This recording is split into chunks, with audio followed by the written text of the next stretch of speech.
Alright guys, welcome back to the channel. For today's video, this is something I am very excited to show you guys. This is the type of video that I wanted to make from the moment I began this channel. I thought I would be grabbing my cameras, going out to scenes and locations and stuff and talking to people, getting their life stories. Turns out that's much more difficult process to nail down than what you might think. But Scott and I were able to pull it off on this day, and I'm very excited for the opportunity to show it to you. If this is the first one of my videos that you're ever coming across, you don't know anything about me or who I am. I'm a police officer in a relatively large city in Ohio. I've been a police officer for 12 years. In all of my years of being a police officer, I've come across a lot of different kinds of people on the street, a lot of people that are homeless, struggling, dealing with drug addiction, and all of the things that come with that. The video that you're going to see is me sitting down with one of those people that I met out on the street who is now in a rehab facility, and we're going to share stories. You're going to get to know about his life, where he came from, and where he is now, and how he got to that place. This is my good friend Scott. Scott is someone that I met, I think it was about 4 years ago, maybe a little bit less, and sometime in 2020. I was dispatched on a call about a man who was passed out in the middle of the road. When I got there, it was Scott. Scott had recently been released from either prison or jail. Can't quite remember what was going on at the time, but he was addicted to methamphetamine and fentanyl. He had been using meth for multiple days, so he was all, scatterbrained out of his gourd. He'd used some fentanyl, and that had caused him to fall asleep. After I woke him up, the sleepiness from the fentanyl kind of wore off, and he jumped back up and was super animated and agitated. And you can see the interaction. I'll put it behind me here on the screen now, of how that interaction was going. This is something that's fairly common with people that got into Scott's situation, where the drugs would have this effect on him, and he would have interactions with the police frequently. And frequently, I was that police officer that was having these interactions with him. It got to the point where I was actually introduced through another police officer friend of mine that grew up with Scott. I was introduced to his mother, and it got to a point where if she went and made contact with him, had a conversation with him, she would let me know. If I saw him or had an interaction with him or anything, I would call her and let her know. Then one day I was actually able to, while I was off duty, drive down to where he was, picked him up, took him to lunch, and then we sat in my truck and we had a long form conversation, kind of going over what was going through his head at that point in time. Since that time, well, during the shooting of that video, he had a broken neck, and he talked a little bit about it. And that broken neck is what really actually started him on the path to recovery. Most of this is going to be in the video, but we jump around a lot. So I want to give you like the quick 90-second version of that story. So probably about 2 years ago, maybe 2.5 years ago now, Scott was in jail for whatever it was, whatever it was that he got arrested for that particular time. And while in jail, he was going through withdrawals and he was having seizures and things. Fell out of a second-story bunk, landed on his head, broke his neck, was sent to the hospital, had a neck surgery, was released from his stint in jail and the hospital, and told to go ahead and follow up for proper treatment. He did not do that. So with a broken neck, Scott returned to the street. The way his neck was broken, and then they gave him like a quick surgery that was meant to be temporary, his head was like offset. So he was like this. And every time he ate, a portion of the food that he was trying to swallow would actually go into his lungs. This caused him to have a horrible case of pneumonia. I actually visited him in the hospital. He had pneumonia. I was trying to get him into a rehab facility. That didn't work. He went back out on the street, got pneumonia really bad again, went into the hospital, got treatment for the pneumonia, and then had another neck surgery to kind of fix the problem that he had with his neck. He'll talk about it here, but he was going through withdrawal so bad and needed his drugs so bad that he actually left the hospital against, what do they call that, medical advice, with a fresh neck surgery. So he had an open wound on his back, and then had one of those big neck braces that's like a cage where it's like screwed into your head, where they tighten it down into your head. It's on your shoulders. And he was out there begging for money, for dope money, wearing that thing. While out on the street with all of that, he got an infection in the incision on the back of his neck. And I think it went a lot of the way down his spine. That infection was horrible. It went down his spine, and it was just a really, really horrible infection. Caused him to lose his ability to walk. He was actually in a dope house. Felt so bad he thought he had been shot. The infection was so bad. He said he had blood all over him, fluid leaking from his body. He basically had to crawl about a quarter to a half mile to the nearest gas station, had them call 911, and he was then transported to a hospital. That was the last time that he used any drugs. He has had many, many surgeries since then. I think he said that in the month of November, he had 9 surgeries and spent 3 days in a coma. He was then sent to a physical rehabilitation place because he cannot walk currently. When he checked into that place, they gave him the option. Would you just like to be here for the physical rehab so you can get better and get out? Or would you like to be here for drug treatment as well? And he elected for the drug treatment. And what that means is that as long as he is there for drug treatment, he is not allowed to leave that facility, as well as people that come to visit him and bring him food and stuff. All of those items have to be inspected to make sure we're not bringing him, contraband and stuff like that. So Scott made the decision to enter drug rehab as well as physical rehab at that point in time. And he has been in that program since sometime in early December, I believe it is. So he's been sober for a couple of months now, and his head's in a really good spot. He called me and asked me to come down and talk to him, bring my cameras, and that's what we have today. The rest of what you're going to see is going to be a 2-hour conversation between Scott and I. I did the best I could. I'm very new at doing this kind of thing. I brought some wireless mics, but I didn't properly sync them to the cameras, so they didn't work. So I had to use my shotgun mic. At the time, I didn't realize the mics weren't working, but it doesn't matter. I brought multiple recording devices, so unfortunately, there's a little bit of additional background noise. But I think once you get watching the video, that kind of goes away and it won't be in your head as much. And then my batteries died, and I was in such a hurry to leave that day, I didn't bring my backup batteries, so we had to switch to GoPro.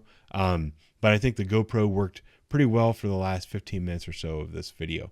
I don't know. I don't really have anything else to say about this other than the fact that I hope you enjoy the conversation that Scott and I had, and I want to reiterate the fact of just how proud I am of him and the progress that he has made. He has gotten through the withdrawals and everything, and just talking to him, it's clear to me that his head is really in the right spot. So we had a really nice conversation. I hope you enjoy. I'm going to get out of the way. I'll catch you guys later. How you doing? I'm doing great, man. How you been? I'm all right, man. I don't even know where to start. How are you feeling right now? I feel the best I've ever felt in probably 25 years. Really? Yeah. Just that I'm not able to walk yet, but I'm getting there, you know what I mean? I'm working out and stuff like that. Like you feel better physically than you felt in years? I feel better physically and mentally. Really? Yeah. Like, was there like a fog over your brain constantly prior to this, or? Yeah, I mean, I was on drugs, you know what I mean? So, yeah, I would say, I like to say that I had a blinded eye to everything. Really? Yeah. You know, it's so crazy how good it feels just to look outside and see, you know what I mean? See rainbows and stuff like that. I know it's corny, but yeah. So like for years, it was almost like you had like Vaseline on your glasses. Yeah. And you were completely, but you weren't aware of it at the time, right? Like, did you think that you were living your best life? At that point in time, yeah, because you know what I mean, I was high, you know, or I was fucked up on some, excuse my language, I was screwed up on something, you know, so. And it's like, you don't know what you're missing. Right. Until you get it back. Right. And then you're like, well, that's what it's supposed to feel like. It's wild. It's such a foreign thing to me. I think it's such a foreign thing to most people. I think that a lot of people are going to benefit from learning from you and your experiences. I really do. How did you get here? Man, it took a near-death experience. So I had surgery on my neck because when they originally did my surgery, they put 2 screws in my neck. Well, they were pushing through the front, so they had to go in and do a surgery and correct it. And when they did, I got a major infection in my back. Mm-hmm. Well, at that point in time, I was still getting high and stuff. So, never forget, I came out of the trap house or whatever, and I could barely walk, and it just felt like I got shot in my back. And I'll never forget, I like crawled up in the certified gas station, I think it was. And I told him, I said, look, I got shot. Is it the one at Oral and Broad? Yeah. Yeah. And they came, the cashier was like, oh my God, he did get shot, because there's blood everywhere and gush and shit. And Can we back up a little bit? Me? Yeah, no, not you physically, on the story. Oh, yeah. So when you were in my truck that day and we did that interview, mm-hmm. You had a broken neck at that point, right? And how did you break your neck? Oh, I had seizures, and they put me on the second bunk in the workhouse, and well, I was withdrawn from the heroin and withdrawn from the meth, and they sent me into a seizure on the top rack, mm-hmm. and I fell and landed head first on my head. And originally it broke my neck, and my neck stayed at the point where it broke it at, you know what I mean? Do you know what month that was? What month and what year? I want to say it was April 22. April 22. So and then when did you go and get your first surgery? Do you know that? After I broke it? Yeah. Oh, it was immediately. No, I mean, but because you went back out to the street, right? And then how long were you on the street with a broken neck and all that stuff wrong with you before you had to get hospitalized? Oh, a year. Yeah, so you were out literally on the street, standing at the corner of Wilson and Broad, mm-hmm. begging for dope money, mm-hmm. With a broken neck, and we met way before that. Yeah. We got together during part of that, and I took you out to lunch. Yeah, right. Sat in the truck. You had a lot physically wrong with you at that time. Oh my God. Like you couldn't control your nose was running. Yeah. Blood coming out of your nose. You couldn't stand up straight. Yeah. And how much pain were you in? Oh, I was in constant pain. I couldn't eat because I couldn't swallow because the screws were messing with something with my throat. So you had screws in your neck at that time? Yeah. Okay. Yeah, but they were put in completely wrong. Mm-hmm. Like I've seen the X-rays on it and stuff like that, and it put in like kind of like cockeyed. You know what mm-hmm. I mean? Where they're supposed to be straight, they're put in kind of at an angle and stuff. Yeah, and the doctors like, well, they end up having to take the screws out. Now I got a complete cage around my neck. Really? That's what they call it, is the cage. And it goes from the back of my head. I got a scar from the back of my head all the way down to the crack of my butt. Mm-hmm. You know what I mean? And it was I tell you what, I called my mom before the surgery, and I was scared to death. Yeah. I didn't think I was going to come home. And that was from the first surgery? When you were in jail? All this leads from the first surgery, yeah. And because I know, and you know, you weren't completely honest with everything that you were telling me back then. Yeah. And it was hard to kind of keep track of it because you were high. Yeah. So you broke it in jail, and then you got surgery, and then they released you. Yeah, right. I mean, assuming they told you, hey, you got to go get follow-ups, and yeah, you just did brace and stuff. Yeah. I just didn't give a fuck. I just was rushing back to the street to get that high again. Yeah. You know what I mean? that's what I wanted. Because that you were, my guess is that you were unable to see the long-term consequences of your injury because you were just so adamant about getting dope. I didn't care. Yeah. I'm not gonna lie to you. I didn't care if my neck was broke or what I looked like. I didn't care about none of that shit. Really? Yeah. You know. It's madness. I remember my mom came and picked me up one day to take me to get something to eat. And she flipped her visor down and she said, "Look at you." And I couldn't even look at it. I'm not gonna sit here and lie to you. I couldn't. I mean, I could have looked, but I didn't want to look at it because how horrendous I looked. I looked like nothing that my mom brought into this world. I know that. I look like something out of one of them scary movies, I guess. It's wild. And also, if you looked at it yourself, then it'd be real to you. Right. And as long as it's not real to you, you can continue to kind of pretend it's not a big deal, keep getting high and doing all that stuff. Yeah. Now I know also, after we met, do you want to talk about the time that I met you at the hospital? Yeah. Because you got... I straight blew smoke right up your ass. I already know. Yeah, well, but you had pneumonia. Yeah, I had pneumonia, and then I had to go back. That's what originally started the surgeries. Yeah. Because I had pneumonia. You came to see me in the hospital, and you was trying to get me help, trying to get me into sober houses and shit. And I told you everything I had to tell you. Yeah. Just to slide out that door and go get me my next fix. Yeah. You know what I'm saying? Well, in the process of that, it's crazy because I was in the trap house and stuff, and I called my mom. I felt like I was dying. Shit. My dad actually came. My mom and dad came to the trap house to pick me up to take me to the hospital. My dad had to carry me.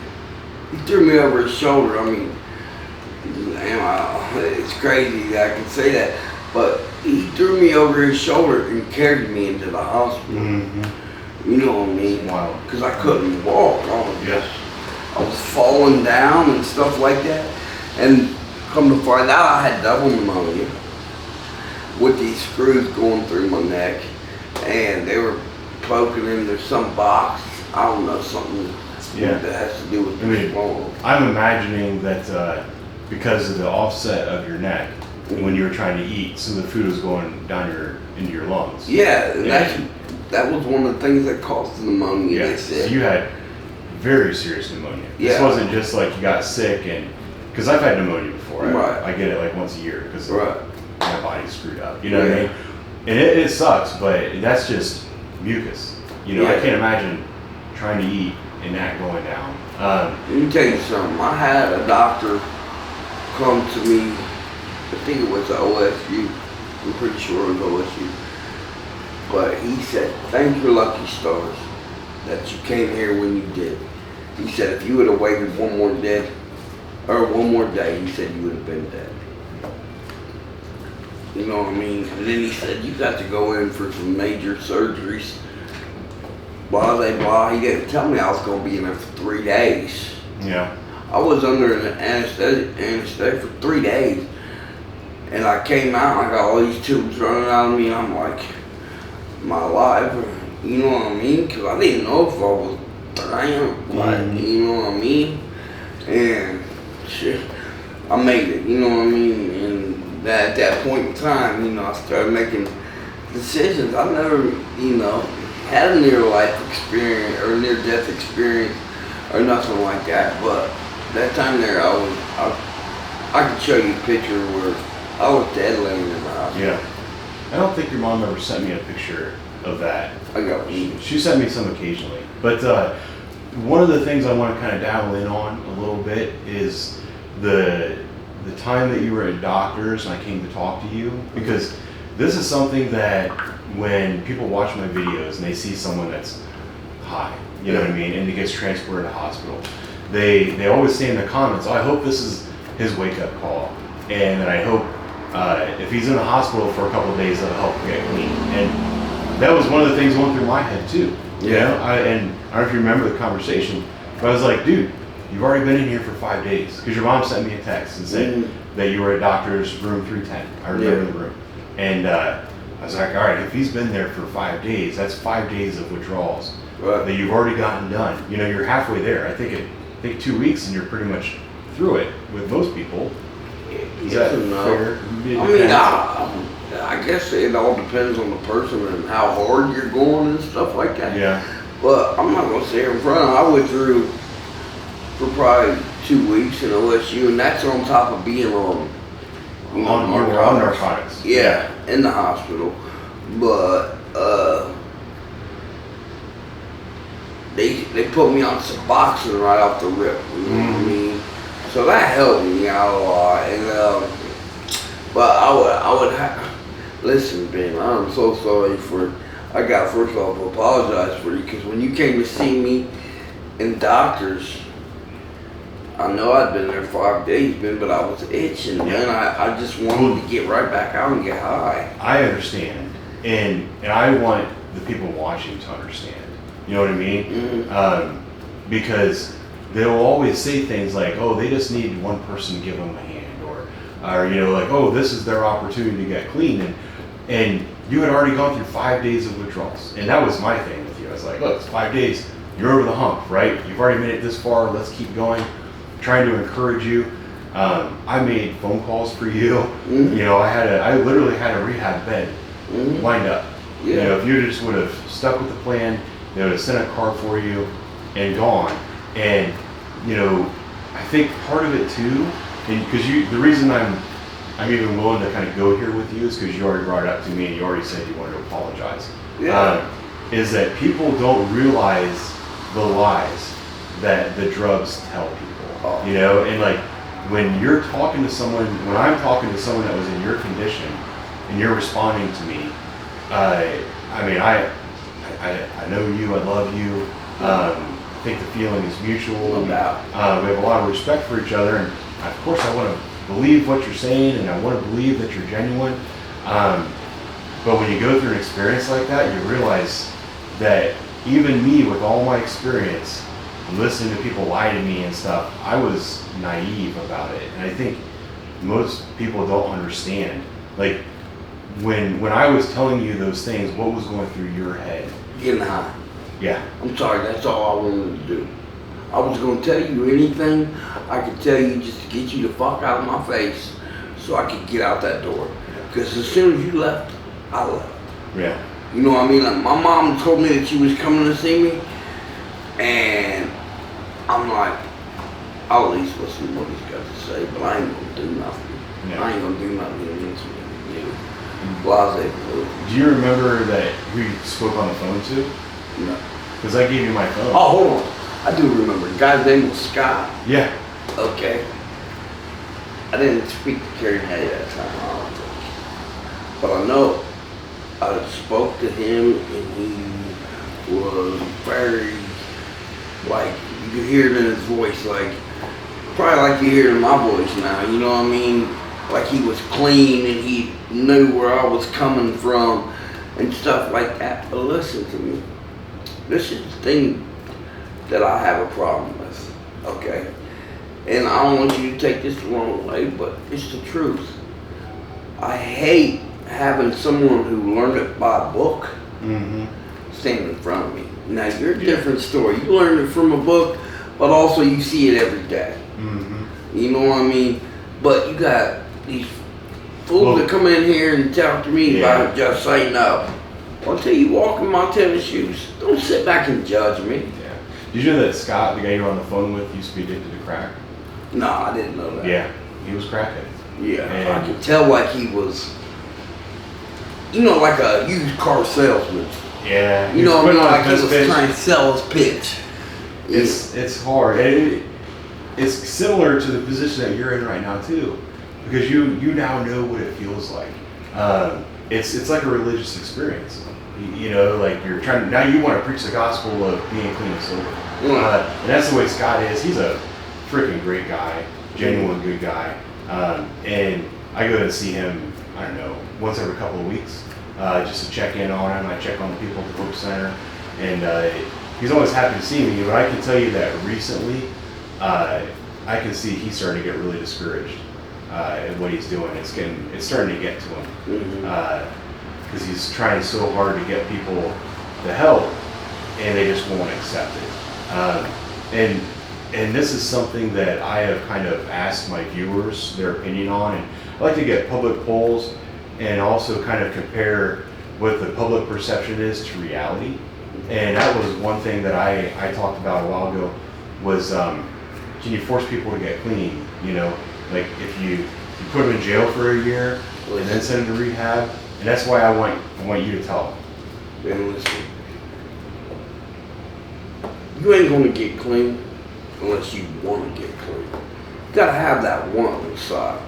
You know what I mean? It took, even after I got here, I was looking around. I can't walk. You know what I mean? What am I thinking about? Thinking about leaving this place or what have you. But, and then I gave the program that I'm in, which is Stepping Stone, which I just graduated from PHP yesterday. So I'm in IOP now. But I gave it a chance, man. You gotta give it a chance. And that's, I feel like that's everywhere you go in life. You know what I mean? You gotta give it a chance, you know. Regardless how hard-headed we wanna be or whatever. Oh well. You know what I mean? If you wanna get clean, you wanna get clean. Mm-hmm. But before this point in time, there ain't never been a time that I wanted to get clean. I like the way I am, you know what I mean? So my brother, he was killed in the game. And ever since that time, I've been balls to the wall. And I sit back and I look, okay, I want to get clean for my mom. But hands down, that woman's been with me 110% every step of the way. She didn't struggle for. Anyways, and I mean, I've called her 3 o'clock in the morning crying, hungry, cold. Man, that girl's dropped everything, come and got me, you know. But ultimately, I owe it to myself. And that's the main person that I'm trying to impress right now is me. Yeah. You know. It's good. I mean, it's good perspective. I mean, I don't know. To me, it's incredibly hard to understand. You know what I mean? Mm-hmm. And I think it's incredibly hard for most people to understand. Just never been in that position, and it's interesting because you were given every opportunity in the world, and you still weren't ready to accept it. So you didn't. So you walked out of the hospital with pneumonia, and a broken neck, and that wasn't fixed right. And how long was it from then till you went back to OSU? Because I remember your mom texted me, because I remember seeing you out on the street like a week or two later. It just got to a point in time where I was just tired, man. You know what I mean? I didn't have nowhere to live.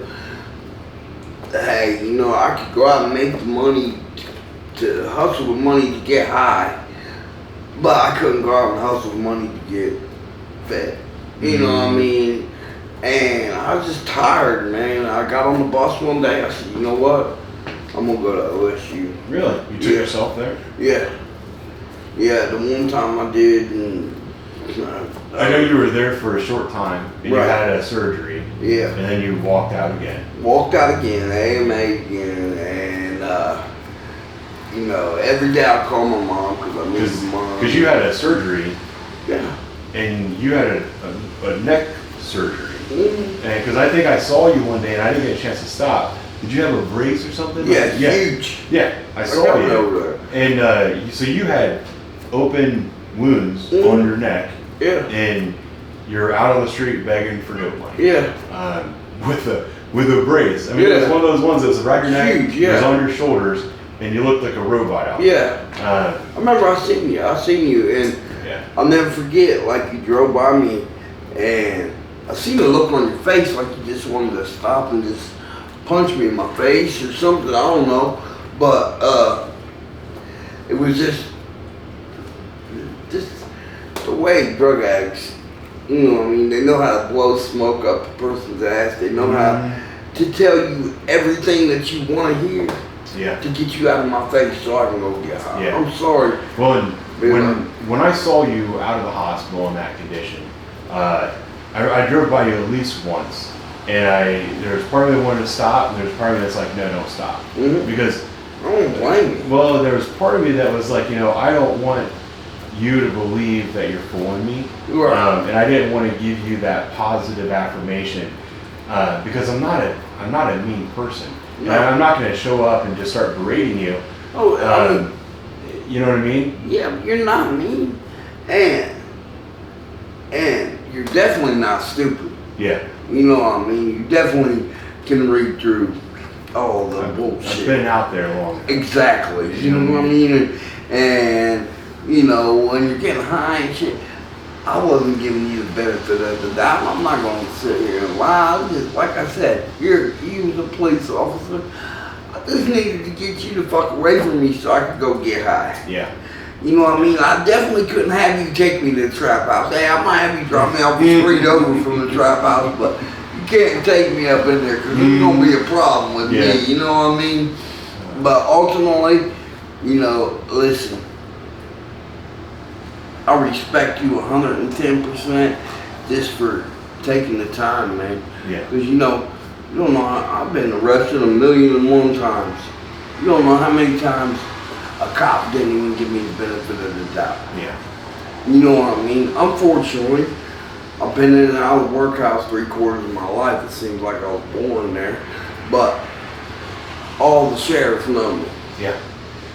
So they'll see me and shit. They'll be like, hey, you used to be my runner or something. Well, God, what happened to you?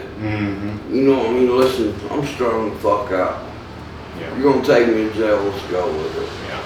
You know what I mean? Well, you went through different phases of using and your character and stuff too. Oh, yeah. You mellowed out over the last couple of years quite a bit. Because, like, I remember the very first video that I... Allegedly. You mellowed out. Yeah, right. The very first video that I ever made about you, and I didn't know anything about you, it's kind of funny. I don't know if I told you the story about that night, but it was a really busy night and there were no cars clear. I was the only car clear, and a call like that, where there's a dude laying in the middle of the road, is supposed to be multiple officers responding to that call. But I was like, there's a guy in the middle of the road, he might get hit by a car. I'm just going to go down there. If another car clears up, they can come help. So I was very cautious the way I handled you that night. And, when you jumped up, I thought for a second that it was going to be a fight. I was like, oh my God. I was like, here I am on this call all by myself with this dude. I don't know who he is. And we're about to start throwing down and it's going to be bad. So that's why I was like, whoa. Yeah, right. I had to sit down and I tried to keep my distance because if you tried to move, I could get the upper hand. Right. I put that video out, and then I actually got a compliment in my file from Carrie May. She sent like an official compliment. She's like, "Hey, thanks for taking care of my friend Scott." Yeah. And we got to talking, and I got to know your story a little bit more. So I told her I'd try to keep an eye out for you. And you spiraled hard from that day on. There was one day, I don't know if you remember this, but we took you to the hospital, and you were actually riding a car with a dope boy. I know. You got it on YouTube. Yeah. I've seen it on YouTube. And like the people that watch that video, they don't know what's going on. Yeah. I knew damn well the entire time what was going on. Yeah. Because that guy was like pretending that he was. I was like, his dog. Yeah. I didn't have the time to screw with him because you needed help, Yeah. And you had that bandage on your hand. Yeah.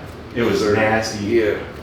And it was funny too because that female officer showed up and she kept wanting to like grab you and put you in cuffs. I was like, nope, I got this. Just keep you focused. Yeah. And but you mellowed out because that was one thing Carrie May told me was that the react team wasn't going to respond to you anymore because you had too many violent outbursts. Well, Carrie May, me and Carrie May, we grew up together, so she knows that at one point in time in my life, I was fuck crazy wild. You know what I mean? We'd fight and drop a hat. And that's what, I was known as a good athlete.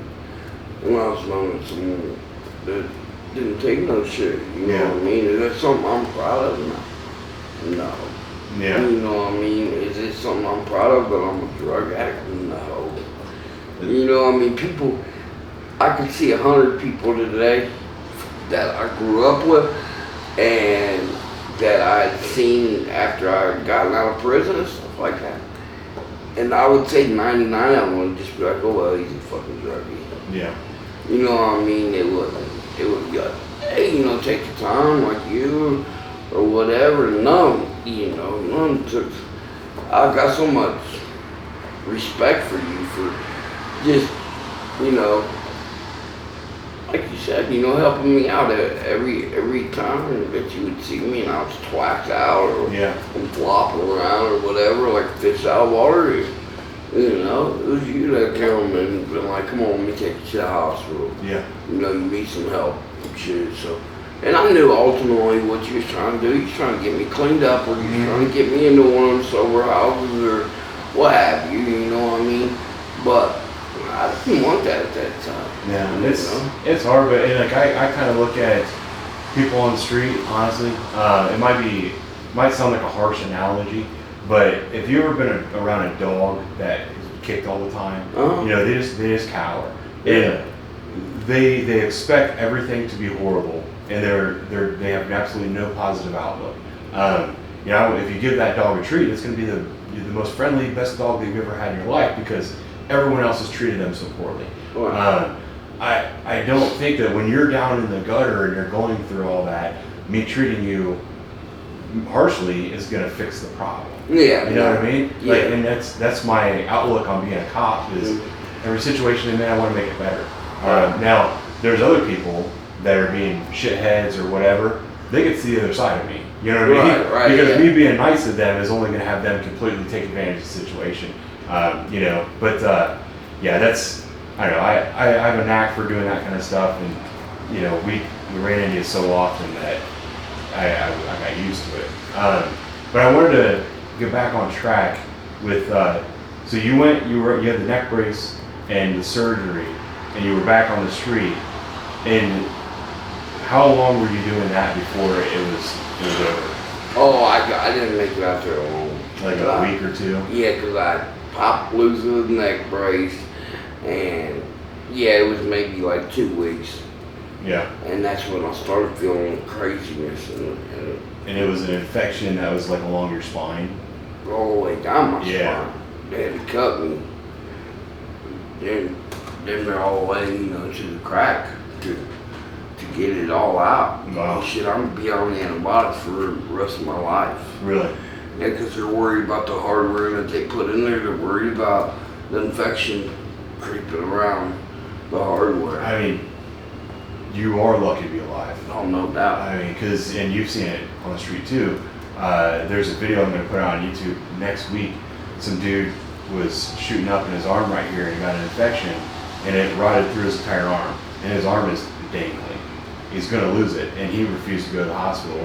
That infection might kill him. But an infection in your arm, if you lose your arm, it's okay, you're going to live. An infection on your spine, if that gets into your vertebrae, you can't cut your spine out. Yeah, you know, a couple more days, you probably would have been dead. Yeah, I can't. And that's exactly what the doctor said. But when I came out of surgery, the doctor said, "Look, we had to do extensive stuff on your spine." He was like, you know, most likely you're going to lose your legs for a while or whatever. So, I mean, I've lost my leg. Well, coming out of the hospital, like I ain't been able to walk. I just showed my aunt today that I can stand up, you know, by myself, but I can't take them steps by myself. Yeah. Can you do it with a walker? Yeah. Okay. Yeah. You're just kind of shuffling though? Yeah. I mean, I'm in a walker with some sort of belt, a gait belt on. I walk 262 feet. That's good. Yeah. I mean, that's going to grow into something longer and you get everything back. I'm gonna fight him, you know what I mean? I'm not ready to throw the towel in yet. Yeah. Well, that's the thing is that someone as stubborn as you that is willing to almost die rather than go to treatment because you're stubborn. Mm-hmm. You need to apply that same bullheaded and stubborn attitude to what you're going through now. And I think you are. Mm-hmm. And, you know, and it's almost like you just need to turn that dial, Right. Point you in the right direction. Yeah. Like, hey, I'm the weapon. You point me in this direction, I'll destroy whatever's in front of me. Right now, you were destroying drugs. Previous, you were destroying drugs like it was your job. Yeah. And now you're pointed in the other direction, and it's yourself. You know, your problems are what you're being bullheaded and refusing to give up on, and that's the right mind. That's the right place to be. So Right. it's good. I mean, your personality is going to benefit you there. At least I think. How long were you in the hospital the most recent time with all the surgery? 3 months.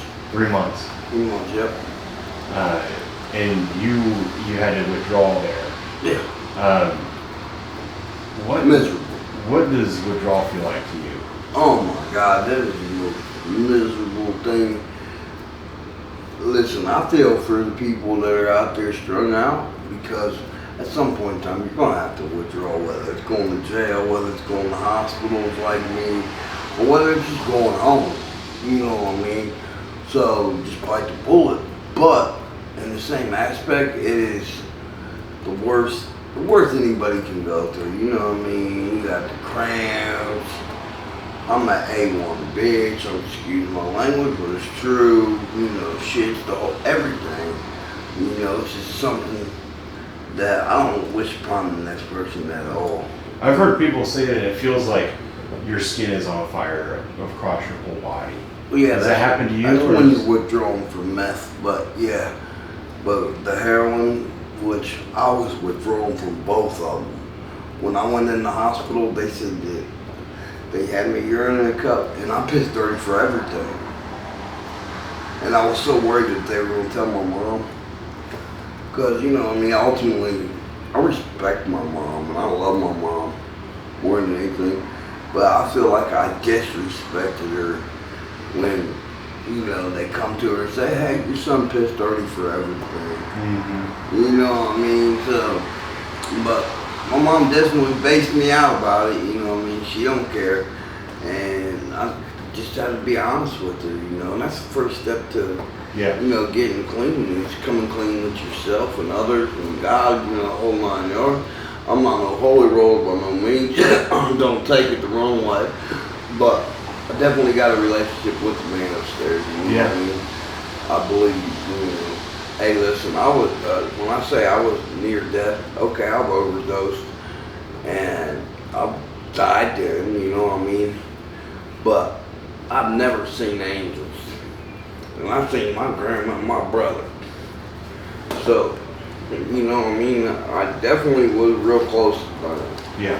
You know. And that was when you had to crawl to the certified? Oh, that was when then and when I went in the hospital when they had to, you know, send me in for surgery, you know what I mean?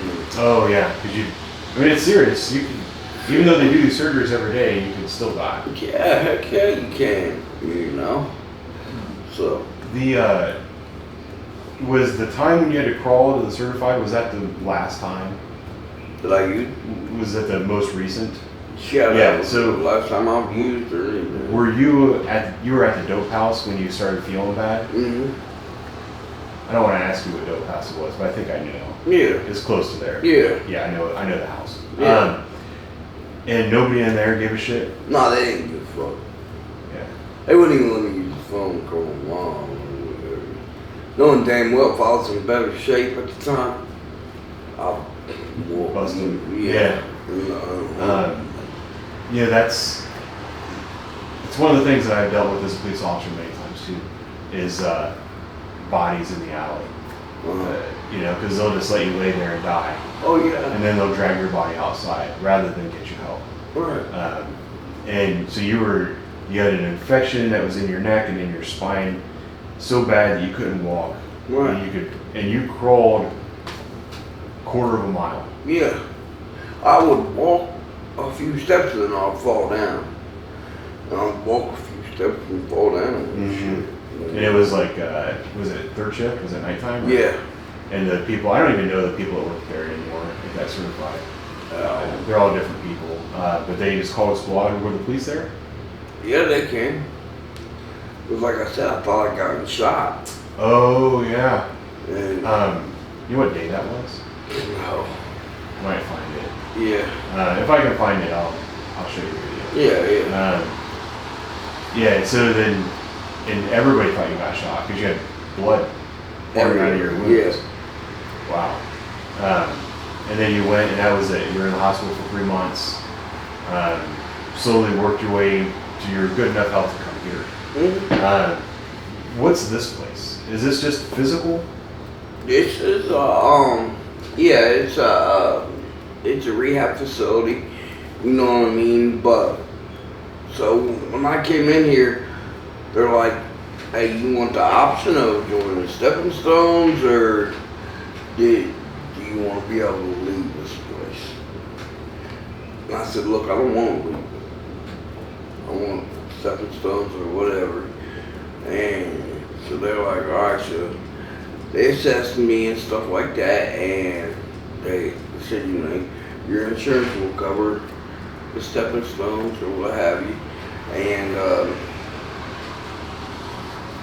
And I went in there and I had the worst attitude you'd ever see on me. I did not want to be there. I hated it, and I was doing it for one reason, because my mom wanted me to be. You know, granted, I got PICC lines hanging out of my body and shit. I'm getting antibiotics pumped into me, 4 hours out of the day. You know what I mean? And I wasn't smart enough to be like, you know, I need this place, you know what I mean? And my mom come here and she talked to me and stuff, and she's like, you know, just give it a chance or whatever. And I did, and it's what I needed, man. This is, you know, I hate to say it, and I'm not crazy about some of the people that work here and stuff like that. Like, we had words and stuff just because I'm bullheaded, but ultimately, on the drug addict side, this was the best thing for me. Really? Yeah. And so, like, this facility itself is really a physical rehab place. Yeah. But they also say, you know, if you want to get into the other counseling services or programs, Right. they have people come in to do those. Yeah. That's good. And Yeah. and you accepted that. Sounds like begrudgingly. Mm-hmm. Like you weren't excited about it. No. You did it to make your mom happy. Right. But My aunt and yeah. my dad, you know what I mean? But you stuck with it long enough that it started to kind of sink into your brain. Mm-hmm. And now you're happy you did it. Do you enjoy it? I mean, I didn't at first. No, I just felt like it was like school. Yeah. The only reason why I'm coming here is because my mom does want me to come here, or my aunt wants me to come here. Yeah. You know what I mean? And then I was like, you know what, I'm going to give this thing a chance one day. And I did, man. And I feel like it's the best thing for me, you know what I mean? And I always think about the day where you came to see me in the hospital, and I'm like, man, if I just gave him a chance and just let him take me to the rehab facility, I've been 6 months ahead of time, you know what I mean? And might have saved me from going through some of the surgeries that I went through. I went through 9 surgeries in the month of November. Yeah. You know what I mean? So I think they had you in like in an induced coma for a little while. yeah. From what your mom said. Yeah. I had a stroke. Yeah. When I went to doctors. Yeah, it was bad. These programs, what do they teach you? What do they talk to you about?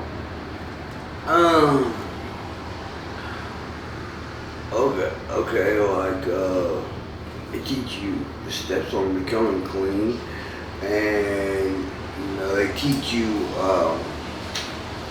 like defense mechanisms, like when you're out and people When you're tempted? Yeah, and, you know, to identify your triggers and stuff like that. Like, you know, I know when I get out of here, there's no way I can go back to the same place that I came from. No way. I'm not even thinking about that.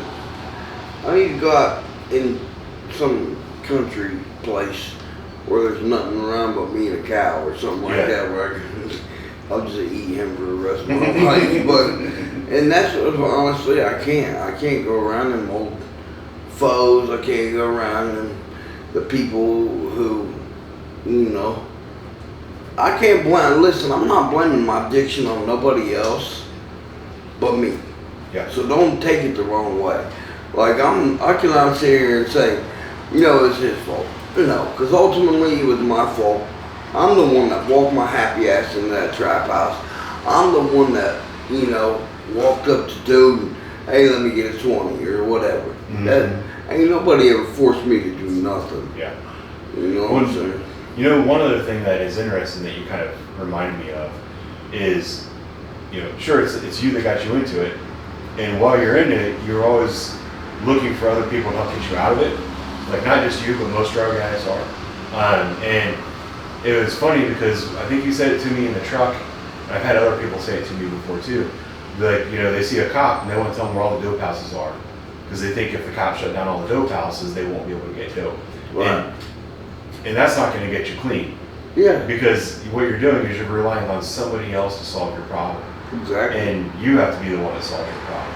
Exactly. You gotta have that want inside it. I mean, I know I continue like I'm redundant or whatever, but it's true. You gotta have the want inside you. You gotta want to get clean, plain and simple. Because if you don't want it, I mean, you ain't never gonna get clean. I hate to be the bearer of bad news, but yeah, that's being completely honest with you. And it's wild because, you know, your life could not have gotten any worse. Yeah. I mean, there's nothing anybody could have done that would have made your life worse. Rock bottom, baby. And you still weren't willing to change. Yeah. And I don't think people understand that aspect of it. Now, when now that you're in the headspace that you're in, what are your emotions towards going back to like the West Side or something like that? Never. Yeah, does it make you nauseous? Like, or is it fear? Is it anger? Listen, I don't even try to think about. Yeah. Listen, I got a lot of people I love out there, don't get me wrong. And I think there's a lot of people out there that love me. And, but ultimately, I'm sorry, hey, if I see you somewhere else or whatever, it's good. But I cannot bring myself to that place because I hope they respect this, because it's going to trigger me. Yeah. Well, they do respect that. I haven't talked to people about you necessarily. I might have. Can't remember. Like, if I run into someone that I know knows you, I'll mention it. There might have been someone the other day that I was just like, yeah, he's in the hospital or something. But you know, they understand the same way you did. You know, when you were out there on that corner, if you saw that old girl that used to go on the other side of the street, if you saw her get into one of those Mount Carmel vans and never come back again, you'd probably be happy for her. Yeah, I'll be like, you know what I mean? good You're like, job, hey, yeah. she did it. You know, Right. and all those people that are out there, they feel the same way. I think there's a little bit of shame or belief that you're not worthy of coming clean and all the joys and the experiences that come with that, but you're really happy that that person is. No doubt. You know, and I think that's what a lot of people on the street feel, and everybody knows you. And I'm sure that they would be happier to never see you again than they would be if they saw you show back up. Right. I know that for a fact, but I'm trying to think of like how it repulses you, you know, because like I think about, it's hard to relate, but like when, you know, I got mauled by those dogs, that was horrible. I thought I was gonna die. I know. I seen that. Yeah, it was terrifying. One of the most terrifying minutes of my entire life. You know, I was on the ground. They were everywhere. I couldn't breathe. I couldn't see them. I couldn't react to them. It hurt everywhere, and I was lucky that I had my gun in my hand and they didn't bite my arm. you know? I mean, I had a bite mark on my arm, but they didn't get my gun away from me. Yeah. Because you hear about people getting killed by dogs all the time. Yeah. And I was able to get a couple shots off. I shot both dogs. And I was hurt for about a month or so. I mean, I couldn't bend my leg. Yeah. The one, did you ever see the pictures of the back of my leg? Yeah. Yeah, like I had a swelling, like it was like this big off my leg, and it hurt like hell. And then when I went back to work, one of my first days back, I was staying on Hague Avenue. Some dude's dog got loose. It was a pit bull, and it was running around in the road barking, and it ran right towards us. And my knee started to hurt, just thinking about that dog. And I mean, I didn't froze. I started to draw my gun because I was like, I'm not getting bit again. Yeah, like I'm gonna kill this dog. Yeah. Even if it's the nicest dog in the world, I'm not gonna wait and find out. Right. But there was like a certain level of repulsion, almost like there was a force field around that dog that was pushing me away. You know what I mean? And I wasn't sure if like that's how you feel about the West Side. You're like, I couldn't even like. I'd rather drive my car into a ditch than continue down that road. Yeah, really. Can I step outside real quick? Yeah. You need to make a call? No, I just need to go outside and smoke a cigarette. Yeah, let's pause this. We're good to go. Just got back from a smoke break. Yeah. So I don't remember necessarily what we were talking about, and I don't know if it's important. But you had a 15-minute smoke break, and I saw you were looking at your phone, and then you're like, "Hey, can we stop?" Do you set an alarm on your phone, or you just know every day at a certain time you get a smoke break? Nah, I just basically know every day because, it's bad to say, but I've never had no structure. Yeah. In my adulthood, I would say, since I've been home from prison, so it's just like, this place here is definitely teaching me some structure. Hey, you got this time, you're going to eat breakfast, you got this time, you're going to eat lunch, these are your smoke breaks, and then, you call it a day, you know what I'm saying? You ain't out ripping and running or chasing the next high or nothing like that. You just, Is it more structured than prison? Yeah, I would say, yeah. But it's probably structured in a positive way. Yeah, it's more of a positive structure in prison. Prison's more of a negative structure. Yeah. And do you think you'll kind of keep up with the routine once you're out of here? I would like to. Definitely would like to. See, with I'm the doctor's told I'm disabled. You know what I mean? So I'm not going to be stuck in this chair all my life because I'm going to walk. Believe that. You know what I'm saying? And I told my mom the very first day I got here, I'm going to walk. When I got here, I weighed 129 pounds. If that ain't the closest to death I've ever been, I'll kiss your butt. Yeah, how tall are you? I'm 5'9".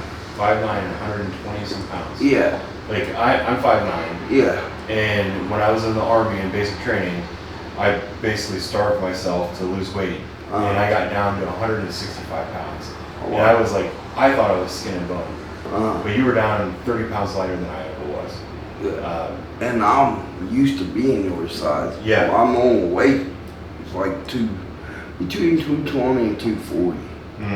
You know what I mean? So when I checked into college, I weighed 242 pounds. Really? And yeah, I was diesel, you know what I mean? But I'm like, my mom's looking at me, she says like, babe, he's dead.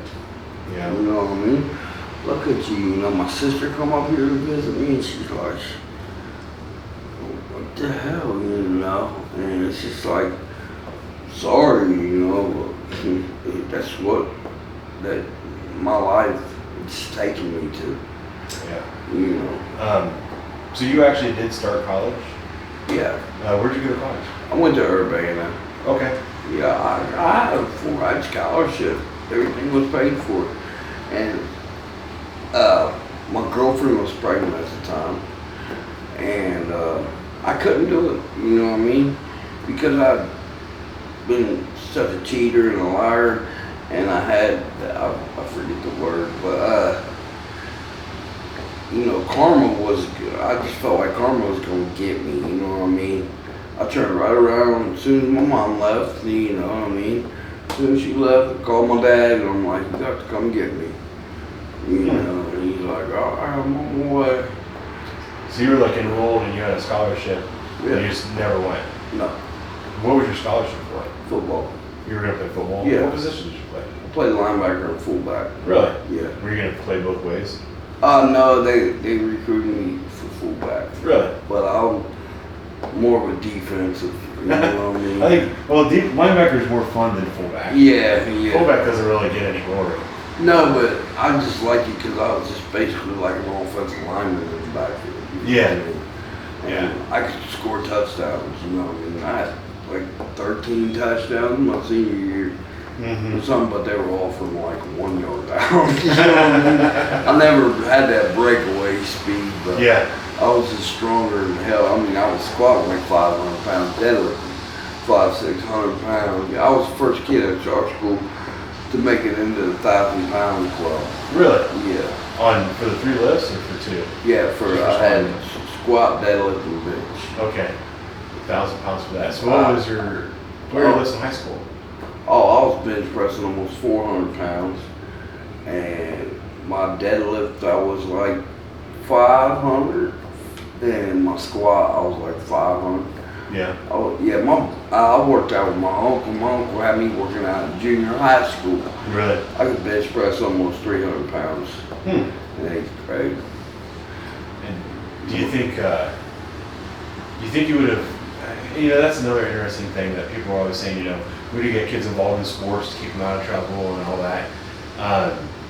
Why was it different for you? Like, how were you? Because you did all these sports and you're physically active and all that, and you had organized things in your life, and you still kind of. Is it because you freaked out? It was like as soon as my mom cut the umbilical cord, that's what I like to think. At the age of 18 or whatever, I went balls to the wall, man. That's when my real dad's never been a part of my life. You know what I mean? I was just this trophy. But that's when his side kicked into me because he's a full-fledged alcoholic. Drinks from 6 a.m. to 6 p.m. But he's a functional alcoholic too. Runs a business. He's very successful at what he does. And he is probably damn near the best, how much I hate to say this, at his job that there is. You know what I'm saying? Like they call him out on Navy bases, Army bases. They can't fix the starter, alternator, or motor, they call him. You know what I mean? But I don't even like him. I don't even like to speak about him. If he watches this, oh well. Do you think it was just like the freedom got to you? Because now there's nobody telling you not to do something, and then so you want to just say you go balls to walls. Well, we had like you had said in your one video that I was selling for a major organization. I don't know if you can put this on there. I mean, it's all up to you. But and they put so much drugs in my hand, and I didn't even know what I had. I had 52,000 hits of ASUS at one time. I had 42,000 or 3/4 of a pound of cocaine, and I didn't know what I had. I'm just like, yeah, here, you know what I mean? Here, yeah, do it with me. And stuff like that, but I wasn't addicted to it at that point in time. Like I could do it one day and not mess with it again for a month. You know what I mean? And then I went to prison, and in prison they used to give you Ultrams and Marotins as a carry med. You know what I mean? So they give them to you 90 at a time. So I see these people eating these Ultrams and stuff. I'm like, let me try this. It was a very good high. I'm like, wow, you know what I mean? Well, I came home from prison, and I'm like looking for Ultrams and Marotins. Everybody's like, what the hell is that? You know what I mean? Couldn't find them. And they're like, well, I got Vicodin and a Percocet. But those were actually supplied by the prison? Yeah. Okay. Yeah. And that was because people were addicted and they were given something to keep well? No, that's because people had injuries and stuff, because an ultra is just basically a glorified Tylenol. But, yeah, and so I came home, I was looking for the tramadol or ultras and went around, and I couldn't find them, you know what I mean? But I could find the Percocet and About what year was this? 2002. Okay. 2003, something like that. Back when pills were big. Yeah. And then I would do them for a little bit and I would just back up. You know what I mean? When my brother got killed, or, you know, got killed in the gang, in the heroin gang. And at that point in time, I'm like, never messed with heroin or nothing like that. And I'm like, man, let me check this stuff out. I want to see what all the hoopla is. Because that's all I'd hear about. I can't get you this, but I can get you some heroin. Or, you know what I mean? That was back when Perk 30s was really big. And so I'm like, okay. One time, that's all it took. And I was hooked. You know what I mean? And I like to say I beat it now, but I still crave. I still get them cravings every once in a while and stuff. And that's what this program here is helping me with. It's helping me to identify them cravings and helping me, you know, how to beat them and stuff like that. You know, so. So it's interesting. A lot of people do say that they started on pills and then they went to heroin because they couldn't get pills anymore, or their doctor would cut them off, or the pill mill would get shut down, something like that. You honestly tried it just because you were curious. Yeah. So here's something that a lot of people ask in videos. They say in the comments, and it's something that's kind of crossed my mind too, because heroin was still around when I became a cop. You know, you don't really find heroin anymore, but you know, it looks like rat shit. Yeah. You know what I mean? Yeah. And it's like, what would ever possess you to look at something that looks like a turd? Yeah. And melt it down and inject it into your body? Just a feeling. Yeah. You know what I mean? I'm not a big shooter. I ain't my cup of tea, but I smoke it and snort it and stuff like that. But I have injected it also. I'm gonna sit here and lie to you. But man, something about it, every time I stick a needle in my arm, I die. You know what I mean? That should be a wake-up call for me. And that should be a wake-up call to everybody. But it's crazy how heroin addicts think and stuff. Like, I'm walking through the hood and I'm like, who's got the shit? And they're like, well, dude, 2 people just overdosed over there in my house. Best believe my happy ass was running right up in that house. Yeah. You know what I mean? That's the way we think it's heroin. You know what's funny is the city will, you know, because they track overdoses, and if we get a certain number of overdoses in a 24-hour period, they'll put out an overdose alert. And they put it out on social media and they put it out in the news. And I'm just like, you guys have no freaking idea what you're talking about. You know, like you're not stopping anybody from overdosing. And like I could literally hand someone a packet right now and I'll say, this is a fatal dose. And they'll shoot it. No doubt. You know what I mean? Yeah. Yeah, it's just the people that think they're doing good to fix this stuff, they're just wasting their time. Right. And that's like insulting to me. You know what I mean? Because like they're taking money and putting people in positions that are literally just wasting taxpayer dollars. And that money could be used for something else. I don't know what else, but something. Yeah. You know what I mean? There's got to be something useful out there. Right. Now, one thing that we talked about on the smoke break, it's probably a good time to talk about it now, is like how many times do you think you overdosed where you were brought back by Narcan? Oh my God. I would say in between 7 to 15 times. Really? And I would say that would all be within a 3-month period. And how many times do you think that you overdosed, nobody ever found you, and you're just lucky that you didn't die? Oh. I think that was incredibly common. Yeah, probably another 10 times. Yeah. Well, listen, okay, so I was injecting it, and then I just would drop every time. So I'm like, you know what? I'm gonna shoot it, or I'm gonna smoke it. And it goes more slowly in your system when you do that. Yeah, and that ain't gonna kill me, you know what I mean? I smoked it, and guess what? I dropped. You know what I mean? Fentanyl ain't no joke. Do you think it was, I think, especially when the transition was happening, you know, we used to get a lot more overdose deaths because people would try to use the same amount of fentanyl that they were using when they were using heroin. China. And it was the white China. Yeah. That's what everybody called it back then. Well, when I started out, it was a tar in China. Never forget, it was in balloons. Mm-hmm. And the balloon, the color of the balloon was the territory that I was in. You know what I mean? Whether it was the Bloods or the Cribs or the Mexicans, they all had their own color. You know what I'm saying? And, you know, of course, I would be chasing the very best color. You know what I mean? If they went by color of the metals, you know what I mean, bronze, gold, I was chasing that gold. Really? Yeah. Yeah. Can you tell me what it's like to get Narcan? That is the worst feeling in the world, man. When you come back to, you're sick automatically because it drains everything out of your system, and you're so dope sick it ain't even funny, and cramping. Oh my God, it's the worst.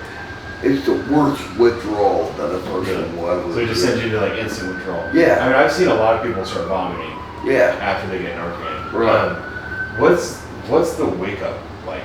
You know, because I've Narcan people. I've been around when people are Narcan. That, you know, we get called to all of them. And I've been there when this person was basically dead. Right. You know, they're laying there basically dead. You can do anything you want to them, and they're not going to react. And then the way it looks from the outside, I don't know if you've been around people that are Narcan and slowly coming back. Yeah. But you know, they'll start to breathe, Yeah. and then it goes from that snort to then they'll start breathing normal, and then their eyes will open. Right. When it's you don't know anything that's going on. All of a sudden, your eyes open and you're just like awake. Yeah. Yeah, and it's wild because you wake up with a lot of energy, right? Yeah. Yeah. Like, I tell people this, and I think I mentioned it earlier. I've seen angels, you know what I mean? Like my brother and my grandma, and that means you're dead. Mm-hmm. You know what I mean? And I didn't want to, I've never, you know, faced reality about that, but it's very true. You know what I mean? It's just like, wow. You know, Narcan is the worst experience. I don't wish that upon anybody, but, you know. It's better than being dead. Yeah, if you're drugging and stuff, it's the best thing that's, you know, out there for the drug addict, you know. It's an interesting thing because there's also people that think that Narcan should be banned. Have you ever heard that? No. Yeah, there's people I see in the comments all the time that they think that Narcan is keeping the drug trade alive because people overdose so often. If they would have just died, we wouldn't have as many drug addicts. Yeah, but didn't you have so many deaths? Yeah. You know what I mean? So it's comparing apples and oranges. Yeah. It's pretty cool.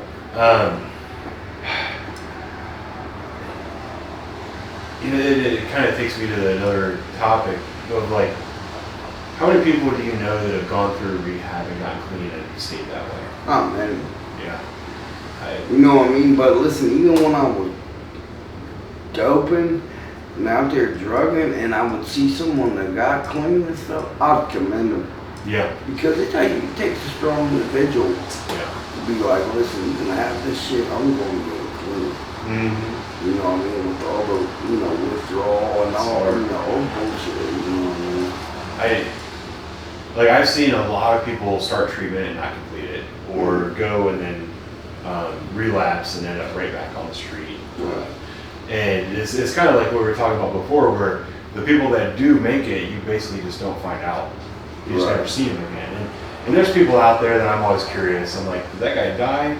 Yeah. Or did he get clean? Yeah, you know?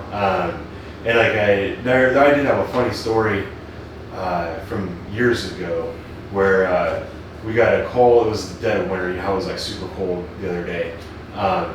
This guy was crashing in an abandoned house, and he was dope sick, and he was freezing to death, and he was calling 911, and they wrote it up as like a suicidal person. And I think really, he didn't have anyone to call except for 911, you know. And he was just like, I'm starving to death.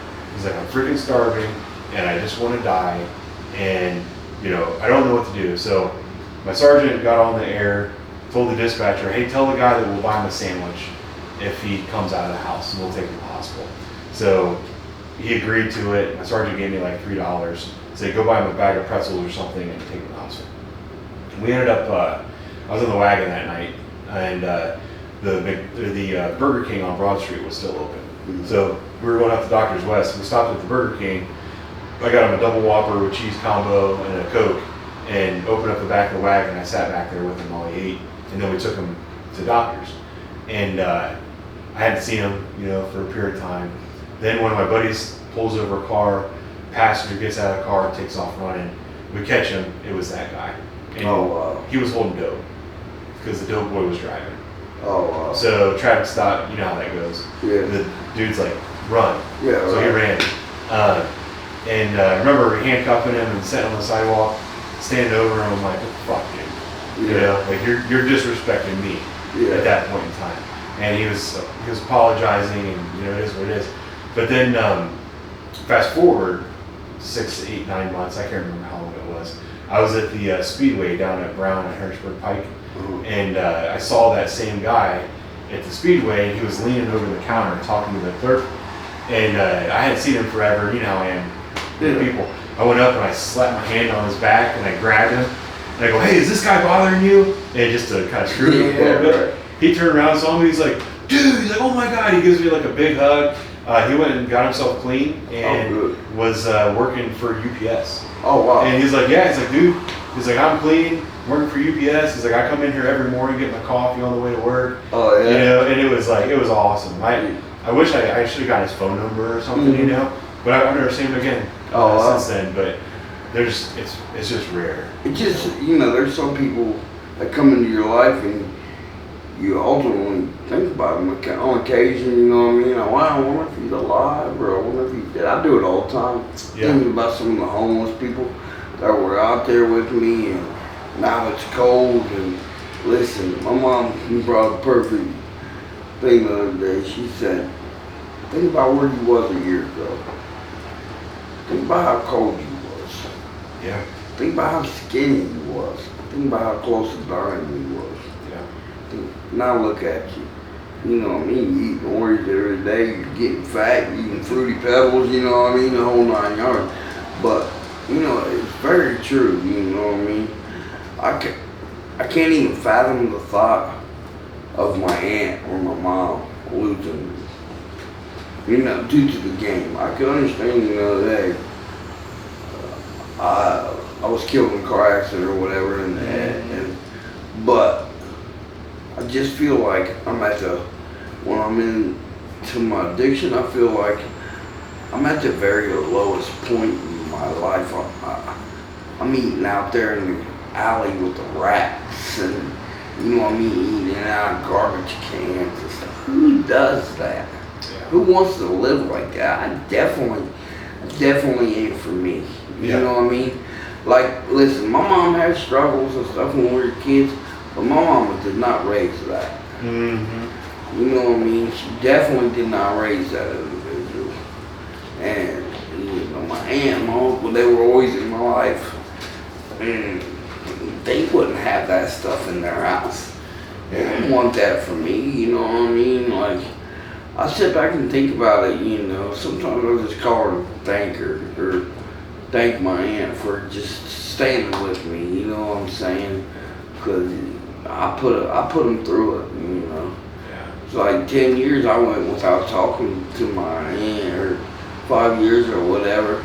But ultimately, whenever I would decide to go to my mom's, because I won't bring a drug in my mom's house. And that's just out of respect. Like, I could never do that. Especially not doing the drugs. But,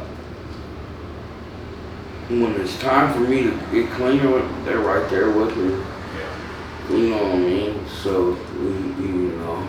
You know, one story that we've never talked about is when your mom had you scheduled to go to Maryland. Was that around Thanksgiving last year? No. Before that? Before that. I remember talking to you for weeks prior to that. Yeah. And you had a date. Yeah. You know, you're like, I've got a date, I'm going, I made the decision, I'm doing it. Right. It was even to the point where you and I were talking, and some of those outreach people came and talked to us. They offered you a pair of shoes, and you're like, I got enough shoes, I'm going to rehab in like 9 days, I'm good to go. You went to your mom's house, took a shower, you had dinner, and things started going south. Right there, right? No. So my mom and my dad, we get in the car, and we were on the freeway. In fact, we made to like Zanesville, and I just petered out. You know what I mean? I'm not gonna sit here in front of you. I wasn't ready for that. Yeah. All I wanted to do was get high. My mom had handed me some money on the way to Maryland or whatever. I got that money in my hand. I'm going to the dope house. I'm sorry. I told my mom, and I feel like such a piece of shit for that, because I promised my mom that I was going to Maryland, which I kicked myself in the ass for not going to Maryland, but I don't know if I would be here right now or what, because of the issues that I had going on with my neck. But I just told him, I said, I can't do it. Yeah. What do you mean you can't do it? I can't do it. Oh, I was everything on the way back from Greenville, man. My mom made me feel like I was that big, but at the end of the day, I can't blame her. Yeah. Because I promised her I was going to do this. My mom's a very hard worker, man, and I put her through so much stress. And they're like, it ain't even fair. You know? What was the most overwhelming feeling when you were in the car and you got like to Zanesville that made you do that? Thinking that I wasn't going to be able to get high. Because I was going to a new environment.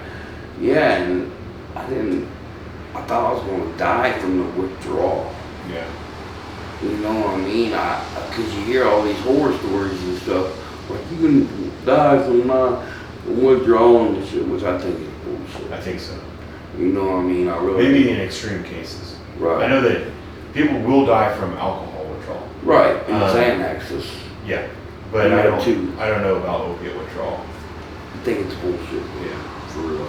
And if anything, it's like extreme cases. You know what I mean? Yeah. Like, you're probably gonna die anyway. Right.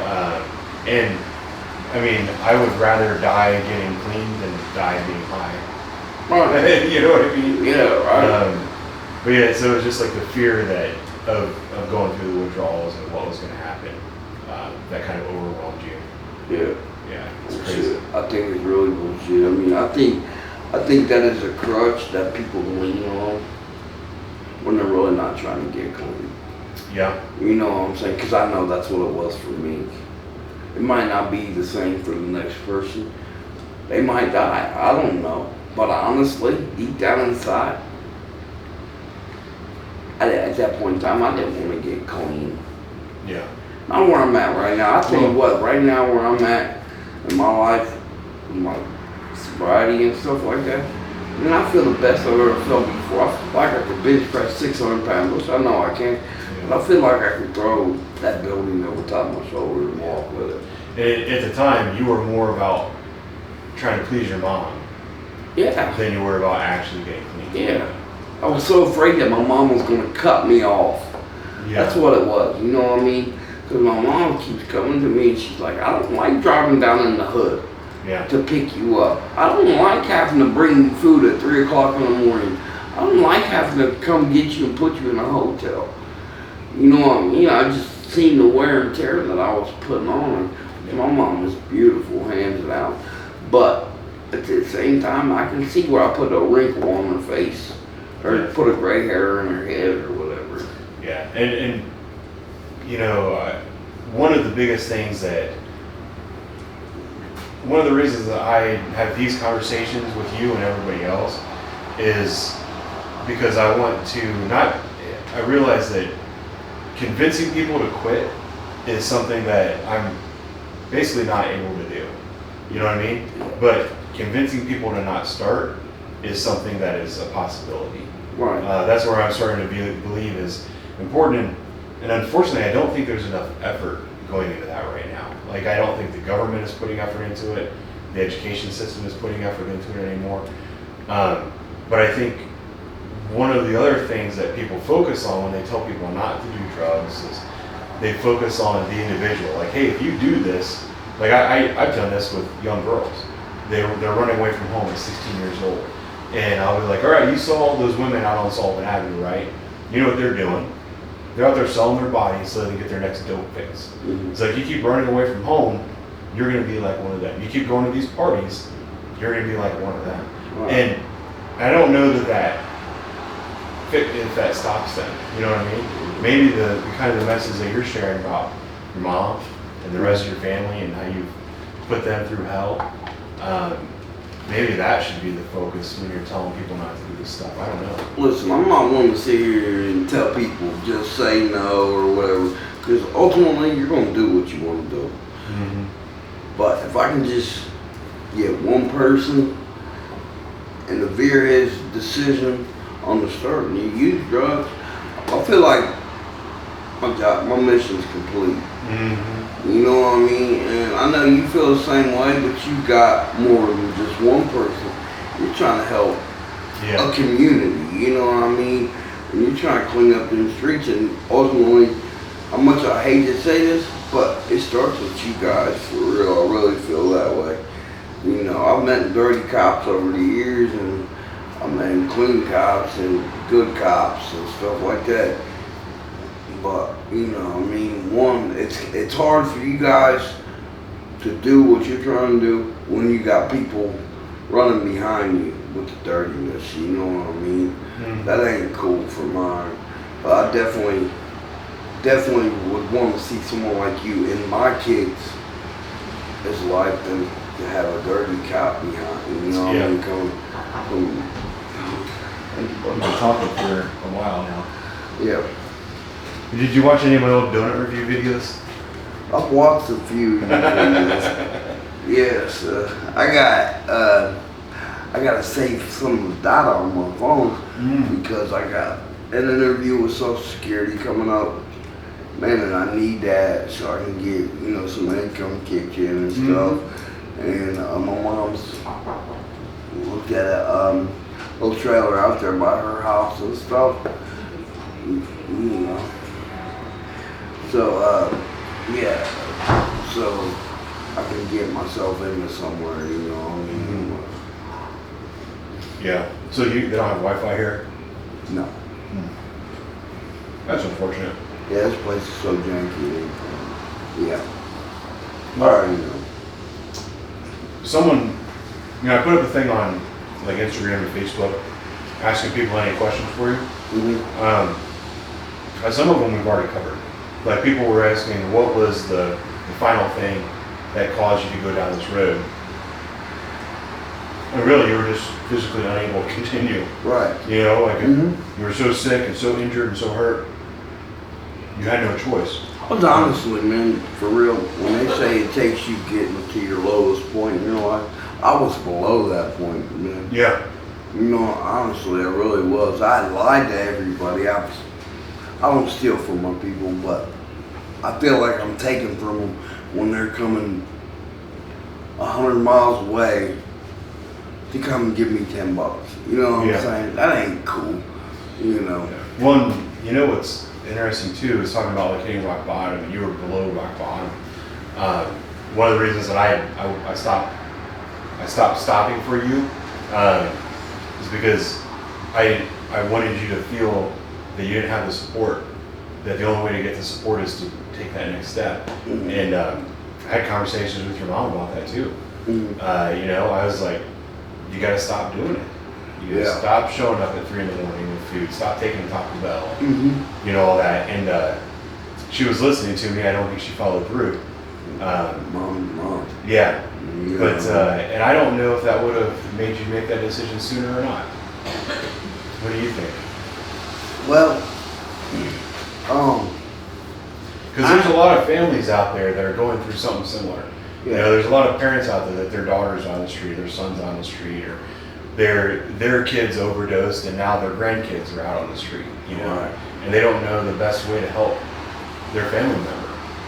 I mean, listen, like I said a minute ago, I was so worried that my mom was just going to cut me off and cut ties. It wasn't about, you know, the money or the food.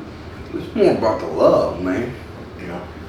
You know what I mean? If I know I'm going to war right now, there's one person I know for 110% for sure that's going to be beside me, and that's my mama. You know what I mean? How much, you know, we say our dudes and shit. Man, listen, them dudes get gone real quick. Yeah. You know what I'm saying? But that mama's right there beside me. I can't say that for everybody, but we all got a loved one. Yeah. That, you know what I mean? And if mom can't do it, I back up with my aunt, you know, so them girls will go to war for me. What do you think would have happened if they stopped? Oh. I'll probably be dead. Really? Honestly, yeah. Like, you don't think you would have gone by help, you would have just... Hold on, let me rephrase that. I probably would have tried, but I wouldn't have been successful with it. Really? Yeah, because I told my mom. Me and my mom discussed me going to rehab and, you know, going to whatever multiple times. And every time I told her, I'm so worried about failing. You know? Yeah. I think you want to learn. No. Oh. I think that's something that stops a lot of people is, you know, if I try and fail, that hurts more than just continuing what I'm doing. Now, listen to me. Okay. If you try and fail, you get up and dust your knees off and you go at it again. I ain't never been a quitter in life. Yeah. Everything I did 110 balls to the wall. Hey, when I played football, I was pretty good. When I wrestled, I was pretty good. When I did drugs, I was the best there was. I thought, you know what I'm saying? So, you know, it's all about, you know, if you want to be a quitter or whatever, you're just going to be a quitter. Yeah. But I mean, that was one of your fears, is that you were going to go to rehab and you wouldn't succeed. Yeah. So rather than go and fail, you would just rather not go. Right. Yeah. Still, man, you know how much I hate to say it. I called my mom and I just told her yesterday, I don't know if I'm going to be able to make it through here, Mom. Yeah. You know what I mean? I'm still ready to leave. I'm still ready to be free and enjoy everything that I haven't had in so long. Yeah. You know what I mean? So, I don't know. I don't know that taco truck over there, but not but Are you starting to get hungry? You need to get your lunch? Yeah, no, I'm waiting. She just told us we're having some bullshit for lunch. Okay. You know, I want to go through some of the questions that people asked. Some people are asking if you feel that you're truly on the road to recovery now. No doubt, I definitely am. Yeah. You know what I'm saying? I mean, like I mentioned before, it took an eye-awakening experience for me to realize it. And look, I'm gonna show you this picture, and I don't know if you can put it on there. If you text it to me, I can put it in. Oh, okay. Well. So,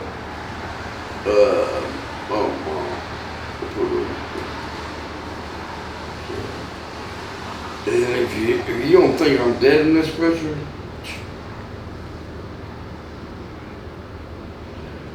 you know, while I'm sitting here trying to find this, you know, my mom sends me inspirational stuff every day to make me keep fighting the fight, you know, and yeah, she jumps my ass and she bitches at me at times, But you know what? Ultimately,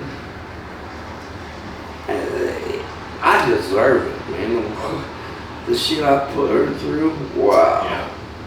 You know what I mean? And there's never been a time where, you know, this place is food is horrible. You know, look. Oh yeah. Look like a dead body. Dead body. Yeah. Oh. So, but yeah, I'm gonna send it to you right now. Here's an interesting question. You know, because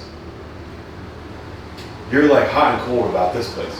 You know, you complain about this place. You know, about it's a pain in the ass. Some of the people are a pain in the ass, whatever. But at the same time, this place is literally saving your life. Exactly, man. You know, it's just a lot of it's just biting bullet. You know what I mean? That's what I was kind of getting at. It's like you know, people need to understand that you have to deal with some suck in order to get better, right? Yeah, I mean, listen, I can't dress myself. Yeah. I can't bathe myself. I was getting a bath this morning when my aunt came. My aunts came there and gave me a bath before. You know what I mean? I'm sorry, but I can't go to the shower. You know what I mean? Will I ever be able to? I hope so. Yeah. But it's a fight. You know what I mean? It's a fight that I'm gonna, unfortunately, I gotta admit it. It's a fight that I'm fighting every day, and I'm gonna have to continue to fight, maybe for the remainder of my life. I don't know if I'll ever be able to walk. I don't know, be able to walk the right way. Yeah. I don't know if I'll ever be able to take a bath, but you can believe one thing, I'm not ready to give up. Yeah. You know what I mean? That's the same way with my addiction. I gotta continue fighting that son of a bitch every day, and I look at my addiction as being a box. You know what I mean? So I feel like I'm in a heavyweight championship fight. And my opponent just keeps knocking me down. But yet I keep getting back up and dusting my knees off and getting at it some more. You know what I mean? That's the way I gotta think about it, and I got to continue to think about it for the remainder of my life. It's when I stop thinking about it, that's when I get weak and I let my guard down and it puts me on my ass. Yeah. Do you think you need to put up like reminders on the walls or anything like that? I mean, do you think you're capable? You'll be able to. Yeah, all I gotta do is just continue looking at pictures of my grandkids and there you go. You know. That's awesome. The batteries are dying, so I'm going to turn this off. Go ahead. Ain't care about it. Where are you going to go from here? Like, how much longer do you think you have? Do you have any idea? Well, ultimately, I'd like to be able to walk before I even thought about, like, going to my mom's or anything. 'Cause, you know, my mom and dad, they're up there in age, and I'm expecting them to carry me around and stuff. But, you know, I thought about sober house, and I thought about some other, you know, treatment facilities. Yeah. You know what I mean? Because, I mean, how much I would love to say my addiction's cured, it ain't cured. Like, I think from what I understand, you're addict forever. You know, Yeah. You know, you're always gonna have that temptation. It's just you build up a better tolerance to avoiding it. You know what I mean? Right. And it's gonna take you a couple of years. Right now. No, it goes black. Oh, it does. To save energy. Oh, It's still recording. Okay. But yeah, I think it would take a couple of years before you're 100%. I'll probably take longer than that. Yeah. One of the problems with a lot of the sober living houses, a lot of them are in drug areas. Yeah. What's the deal with that? I don't understand. I wish well, I think the honest answer is because that's where the real estate's cheaper. Yeah. They can't afford to get houses in nicer neighborhoods. Right. And there's not, you know, these old neighborhoods where all those big houses are that have like 5-6 bedrooms in them. These newer neighborhoods don't have those big old houses. And that's what a lot of these sober living houses are. Oh. Some of them are apartment buildings where there'll be like a 4-unit apartment building and have stairs going up the middle.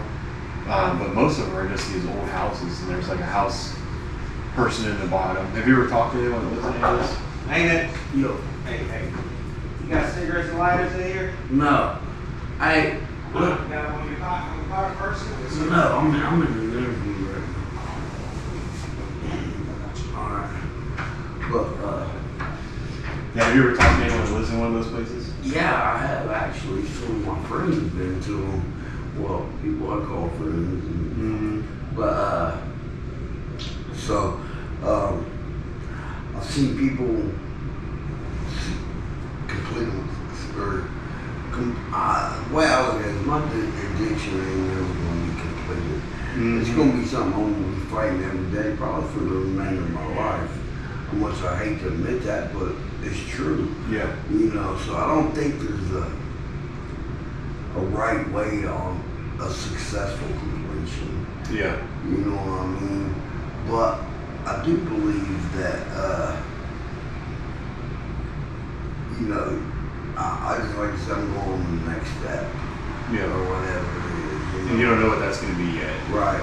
Just get walking first. Right. You know what I mean? And you can stay here as long as you need?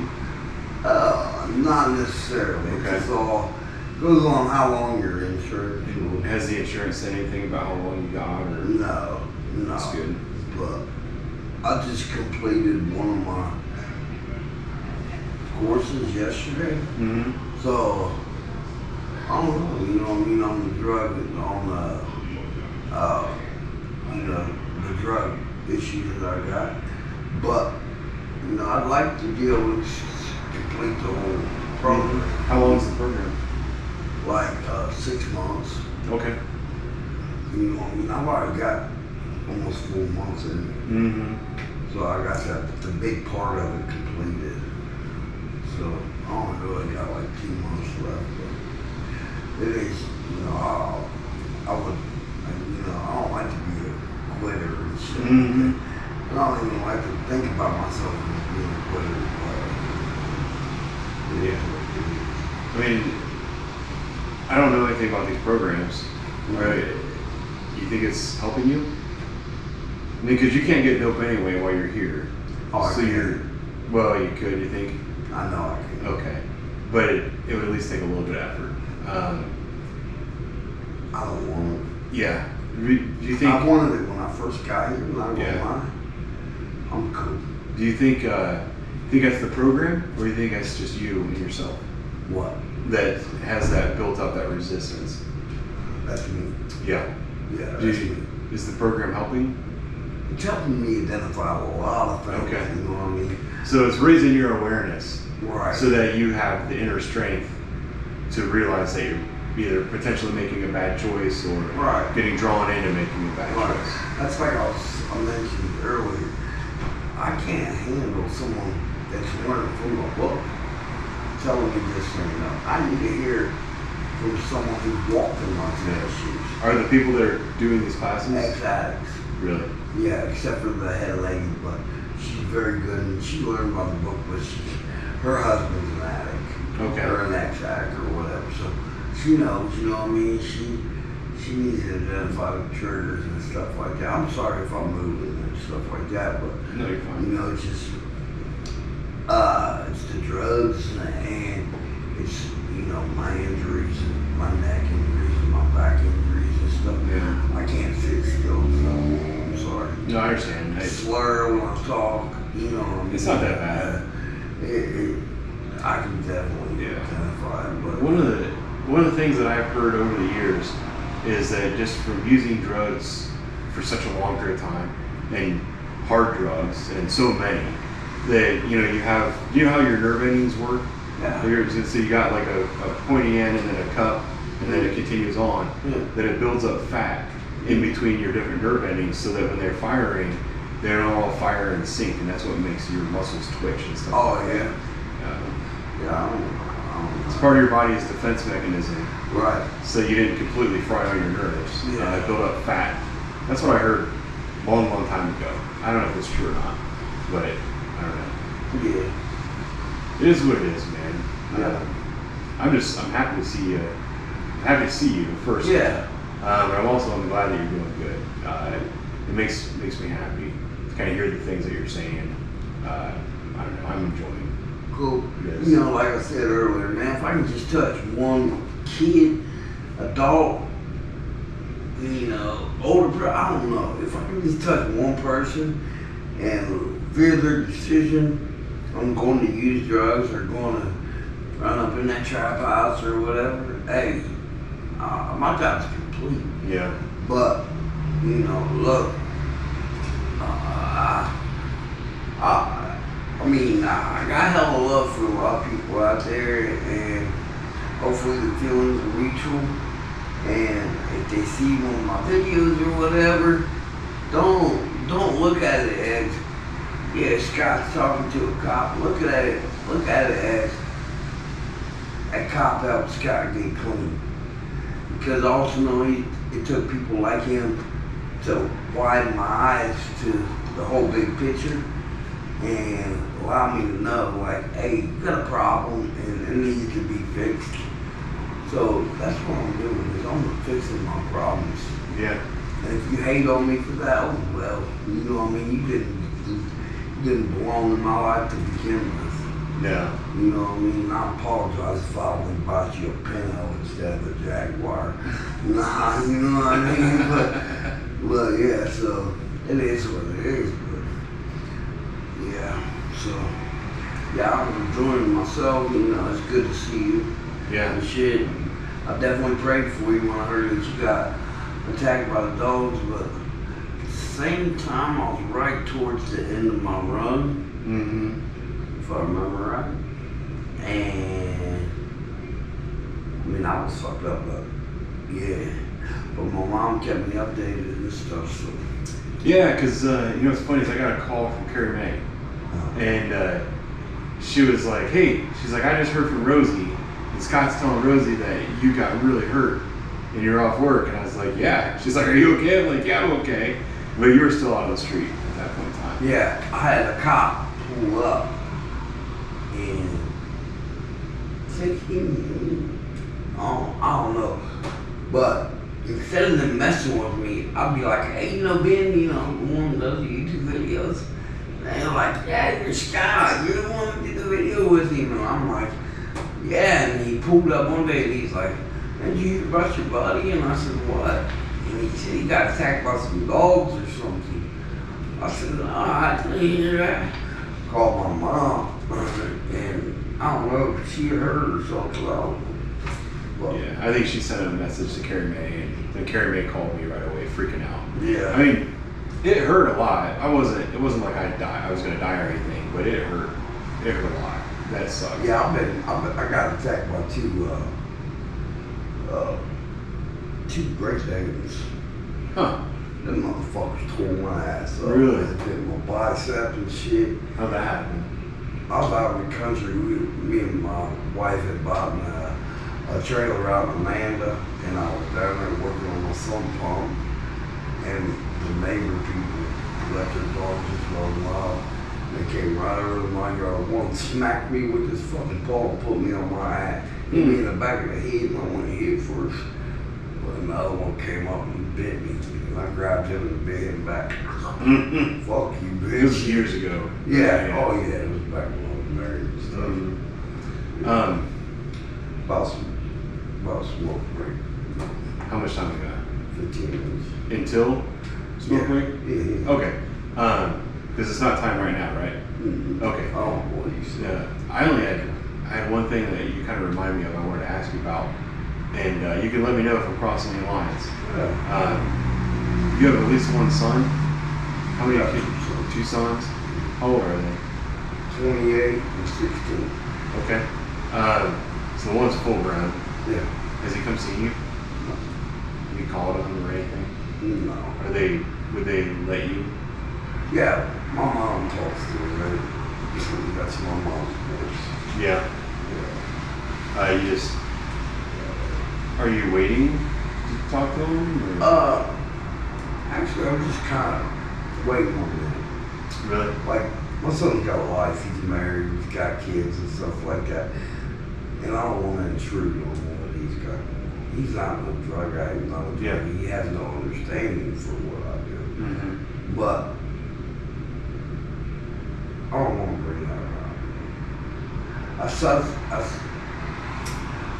When he was younger, one time I took him with me to go cop some shit, and he knows what it was. You know what I mean? So yeah, I don't. No. Do you know about the time that your son brought you food? Yeah. Did you know he was your son at the time? No. Yeah, your mom told me about that. No, and that fucks me up still to this day. Yeah. No. Like I see my daughter and stuff. And, you know, it's cool. She lives out west. She lives on Powell. Mm-hmm. And, She was on Powell? yeah. Yeah, on the hilltop? Yeah. Wow. Yeah. Well, she's a good girl. She doesn't do my own stuff. So, oh my, thank God I had kids with women. Yeah. Really good women. Because hopefully my kids never have that. Mm-hmm. Well, and they might learn from your example. I hope so. I mean, I learned from my dad's example. One of the reasons that I'm so straight and narrow is because my dad was not. You Right. know, and I was like, I don't want to be like him. I don't want to go through the stuff that he went through and have he never had a place of his own, or, I was like, I'm not going to do that, and that's why I turned out the way I did. Right. So, some of the stuff that you've been through might be a blessing for your kids. Mm-hmm. That they've learned your lessons, hopefully, Mm-hmm. and that's good. What's your son do? Your oldest son? He's an HVAC guy. Oh, like He's HVAC. right. Okay, Yeah. that's good.